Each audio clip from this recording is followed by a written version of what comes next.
جی بالکل ایسا ہی ہے۔ السلام علیکم ورحمۃ اللہ وبرکاتہ۔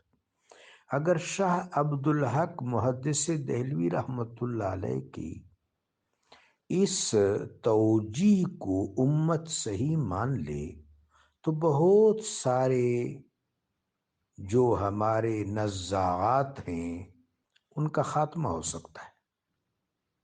مثلا کہ جناب شاہ عبدالحق محدث دہلوی رحمۃ اللہ علیہ نے فرمایا کہ جب حبیب پاک صاحب لولاک صلی اللہ علیہ وسلم اس دنیا سے پردہ فرما گئے تو آپ کی ذات بابرکات کی نیابت 4 اطراف و اکناف میں پھیل گئی۔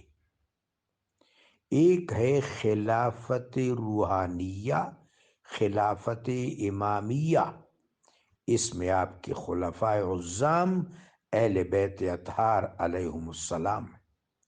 دوسری خلافت مدنیہ، خلافت منصرمہ، خلافت منتظمہ، اس میں آپ کے خلیفہ حضرت ابوبکر رضی اللہ تعالی عنہ ہوئے۔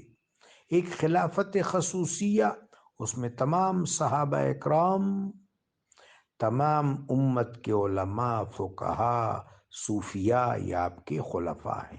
ایک خلافت عمومیہ، اس میں آپ کی ساری امت آپ کے خلفاء ہیں۔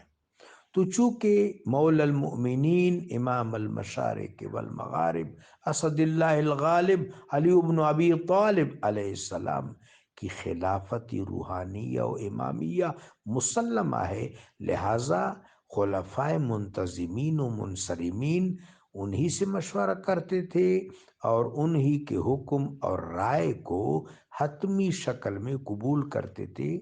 بلکہ ایک یوں سمجھے کہ سرپرست اعلیٰ کی حیثیت سے مولا المومنین علیہ السلام نے ایک کورنگ گورنمنٹ قائم کی تھی جس کا نام تھا النظرۃ المظلوم۔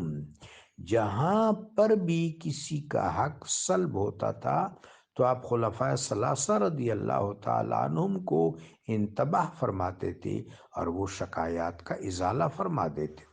النظرۃ المظلوم یہ دراصل یہ کوئی کورنگ گورنمنٹ نہیں تھی، یہ کوئی کنسٹرکٹیو حزب اختلاف بھی نہیں تھا، یہ سرپرستی تھی۔